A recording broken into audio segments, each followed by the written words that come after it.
नमस्कार। जय श्री विश्वकर्मा।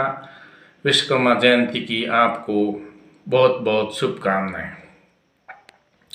श्री विश्वकर्मा प्रभु वंदनु चरण कमल परिध्यान। श्री शुभ बल अरु शिल्प गुण दीजिए दया निधान।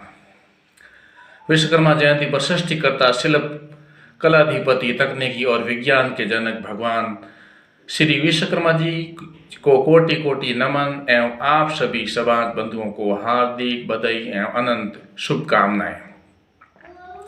वास्तुकला और वास्तु सृजन कला के आराध्य देव भगवान श्री विश्वकर्मा जी की जयंती पर आप सभी को हार्दिक शुभकामनाएं। आज मैं आपको बताऊंगा भगवान श्री विश्वकर्मा जी के इतिहास के बारे में, पुराणों में वर्णित लेख के बारे में, जिसमें क्या क्या कुछ बातें बताई गई हैं उसके बारे में बताऊंगा। आप मेरे वीडियो को लाइक कीजिए, सब्सक्राइब कीजिए और शेयर कीजिए। जैसा कि विश्वकर्मा जयंती आपने बड़ी धूमधाम के साथ में मनाई। जागरण हुआ, भजन कीर्तन और ध्यान, भजन, पूजा पाठ, यज्ञ और बहुत सारे कार्यक्रम, रैलियाँ, यात्राएं और कथा, बहुत सारे कार्यक्रम आप सुने हुए, लिए और उसमें हिस्सा लिया, तो वो तो है ही। मैं कुछ कथा के बारे में जो ग्रंथों में है उसके बारे में आज बताऊंगा। अनंत अमर कथा भगवान श्री विश्वकर्मा जी की है। भगवान विश्वकर्मा से संबंधित वैदिक एवं न्यायिक तथ्य, जिसे विश्वकर्मा वंशावली के ब्राह्मणों, आचार्यों, साधुओं, संतों एवं महात्माओं के साथ समस्त विश्व समाज के लोगों को पढ़ना, जानना और समझना चाहिए, जो प्रत्येक नागरिक के लिए विशेष आवश्यक है। विश्वकर्मा के 5 पुत्र मनोमय, त्वष्टा, शिल्पी और विप्रज्ञ से लोहार, बढ़ई, ठंठेरा, शिल्पी और सोनार हुए। ये मूर्ति का हवन अभिषेक करते हैं और ये पांडित्य कर्म कांड स्वयं करते हैं। ये मैसूर में पांचाल कहलाते हैं। ये ब्राह्मण है। गरुड़ पुराण में विश्वकर्मा को प्रभास ऋषि पुत्र बताए गए हैं और प्रभास ऋषि ब्रह्मा के अष्टम वसु मानस पुत्र हैं। स्कंद पुराण में नागलखंड में प्रभास का विवाह देवगुरु बृहस्पति की बहन भुवना ब्रह्मचारिणी योग सिद्ध से हुआ था, जिनसे विश्वकर्मा उत्पन्न हुए। हरिवंश पुराण में हरिवंश पर्व में प्रभास, ब्रह्मचारिणी, वस्त्राणी से आदि शिल्पी विश्वकर्मा पैदा हुए। ये उत्तम कुल के ब्राह्मण हैं। डॉक्टर अम्बेडकर ने अपनी किताब में विश्वकर्मा जी के बारे में विश्वकर्मा भुवना के पुत्र जिसके बारे में बताया गया है कि ये शिल्प कर्म को ब्राह्मण कर्म मानते हुए एवं विश्वकर्मा या पांचाल ब्राह्मणों को ब्राह्मण जाति का कुल स्वीकार करते हुए षट कर्म अर्थात यज्ञ करना, यज्ञ कराना, वेद पढ़ना, वेद पढ़ाना, दान लेना और दान देना के अधिकार के साथ अन्य ब्राह्मणों के कर्म करने का अधिकारी माना है। स्कंद पुराण ब्राह्मण खंड में 1 करोड़ शूद्र, 1 विप्र सम्मानित होता है। 1 करोड़ विप्र बराबर 1 शिल्पी सम्मानित होता है। इतनी बड़ी सम्मान या ओहदा दिया गया है, तुलना की गई है। अथर्ववेद के शिल्प शास्त्र में कहा गया है कि विश्वकर्मा कुल में जन्मा हुआ गर्भ से ही ब्राह्मण होता है। यजुर्वेद में कहा गया है विश्वकर्मा जिसने विश्व को जीवन दिया है, वही विश्वकर्मा संपूर्ण विश्व द्वारा पूजनीय है। यजुर्वेद में और ऋग्वेद, सामवेद के अधिष्ठाता हैं और शिल्पी उन्हीं शर्मा अर्थात ब्राह्मण से ही हुए हैं। ऋग्वेद सूक्त अष्टम मंडल युक्त और अध्याय 10 में भी काफ़ी इसमें लंबा चौड़ा बताया गया है, तो मैं बीच में से कुछ छोड़ करके बता रहा हूँ। विश्व देवों में विश्वकर्मा ही महान है। ऋग्वेद दशम मंडल सूक्त, ये काफ़ी सूक्त में पेज पन्ने वगैरह भी हैं, लेकिन वो मैं आपको नहीं बताऊंगा। विश्वकर्मा ने जल थल वायु आकाश एवं सभी जीवों को बनाया। वही सबका रक्षक ब्रह्मा विष्णु महेश उसकी आज्ञा से सर्जन पालन संहार का दायित्व निभाते हैं।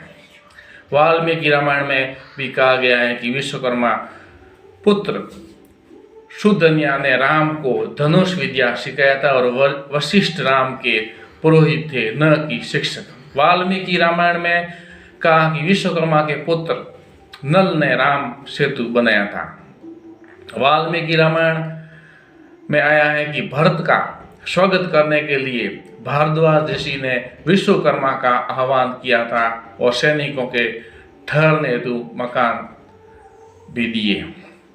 वाल्मीकि रामायण में आया है कि पंचवटी में राम ने पारण कुटी में वासुदेव अर्थात विश्वकर्मा का पूजन किया था गृह प्रवेश के लिए। महाभारत में श्री कृष्ण ने भगवान श्री विश्वकर्मा का पूजन किया था। भगवान कृष्ण ने गीता में विश्वकर्मा की भार्या कृति या रचना को नाचियों में उत्तम का। चिंताचार्य बनाम ब्राह्मण चिंत्यो आंध्र प्रदेश के मुकदमे में अंग्रेज न्यायाधीश ने विश्वकर्मा ब्राह्मण को श्रेष्ठ ब्राह्मण मानते हुए यौगिक ब्राह्मणों पर करीब 552 रुपये का जुर्माना लगाया था। ये केस था उसके अंदर, यानी ब्राह्मणों को सर्वश्रेष्ठ बताया गया है उस ग्रंथ के आधार पर। और ऐसे बहुत सारे केस अंग्रेजों ने उस समय ये ग्रंथों के आधार पर ब्राह्मणों की श्रेष्ठता, ग्रंथों की श्रेष्ठता के आधार पर उनका फैसला लिया गया। उसके अलावा पंडित श्याम सुंदर त्रिपाठी ने भी अपनी पुस्तक अष्टदश स्मृति ग्रंथ में भी ब्राह्मणों का 2 काम बताया है और इस कार्य में पूरा कार्य इष्ट कर्म से स्वर्ग मिलता है और पूर्ण कर्म से मोक्ष। इष्ट कर्म इस्लाम को बढ़ावा देता है और पूर्ण कर्म सनातन को। क्या श्री विश्वकर्मा ब्राह्मण श्रेष्ठ ब्राह्मण हो जाता है। ब्राह्मणोत्य मार्तंडी में उपाध्याय द्विवेदी विश्वकर्मा ओझा आदि को ब्राह्मण बताया गया है।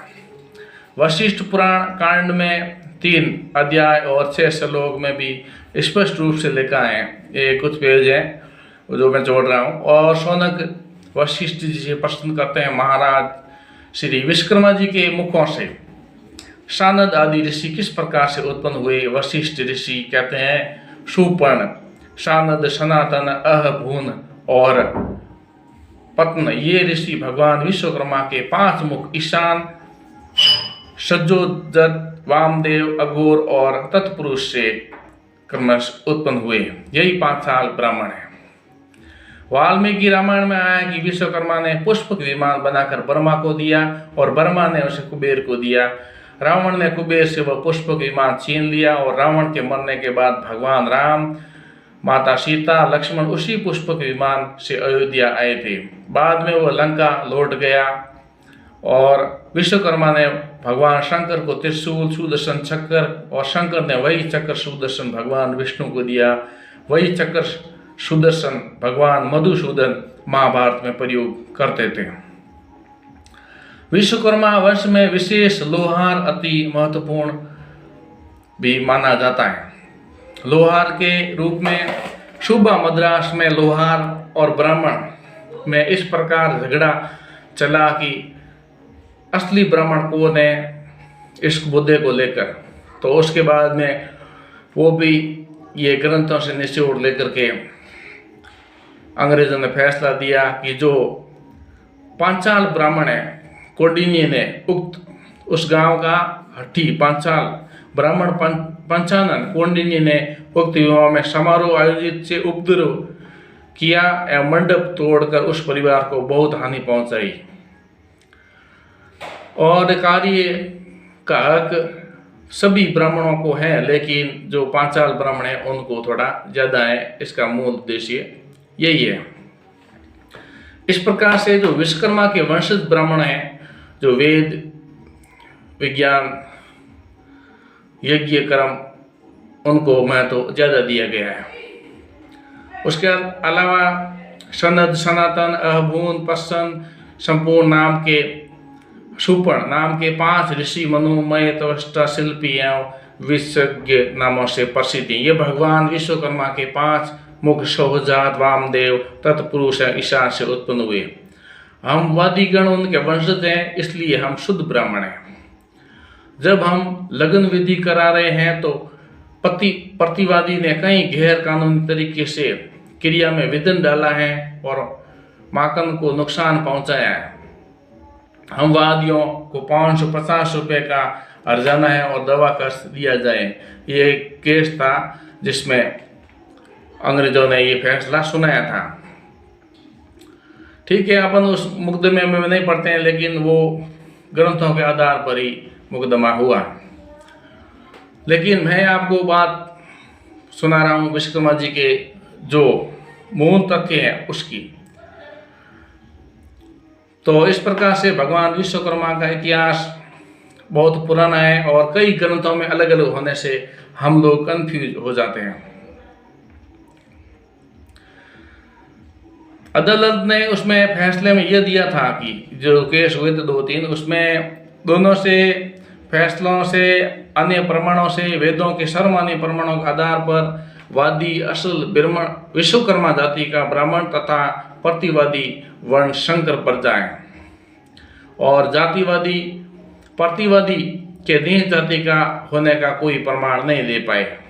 ऋषियों के जन्म का पौराणिक इतिहास सत्य पाया गया और साथ ही सिद्ध होता है कि चूंकि हन ऋषियों की उत्पत्ति निकृष्ट योनि से हुई है, इसलिए पुराणों में इन ब्राह्मणों ऋषियों की उत्पत्ति जानना निषिद्ध बताया गया है।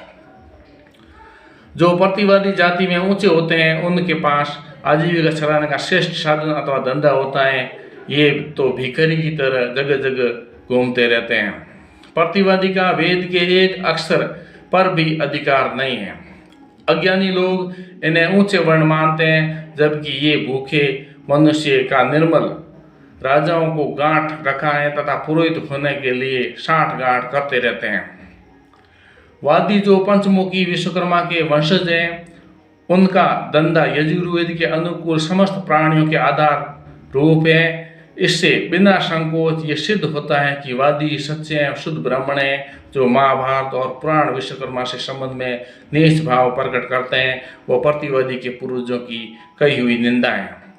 प्रतिवादी के खिलाफ दायर सर्वदा साबित होता है और वादियों के नुकसान का 550 रुपये देने का हुक्म अंग्रेजों ने दिया था। ऐसे श्री विश्वकर्मा कथा के उल्लेखनीय ये जो केस था उसकी मैं आज चर्चा की गई, क्योंकि जो पंचमुखी विश्वकर्मा के वंशज हैं उनकी ख्याति अलग है और वही वास्तविक विश्वकर्मा ब्राह्मण माने जाते हैं। विश्वकर्मा भगवान को सुमिरु बार बार प्रणाम। और इस प्रकार से विश्वकर्मा का अनंत कोटि जो इतिहास है वो 2 शब्दों में 10 मिनट में पूरा नहीं हो सकता है। वास्तुकला और सर्जन कला के आराध्य देव भगवान श्री विश्वकर्मा की जयंती पर आप सभी को हार्दिक शुभकामनाएं। आप मेरे वीडियो को लाइक कीजिए, सब्सक्राइब कीजिए और शेयर कीजिए। आज के लिए बस इतना ही। भगवान विश्वकर्मा आप सभी को सदैव नई नई ऊंचाई की ओर आगे बढ़ाएं। जय श्री विश्वकर्मा।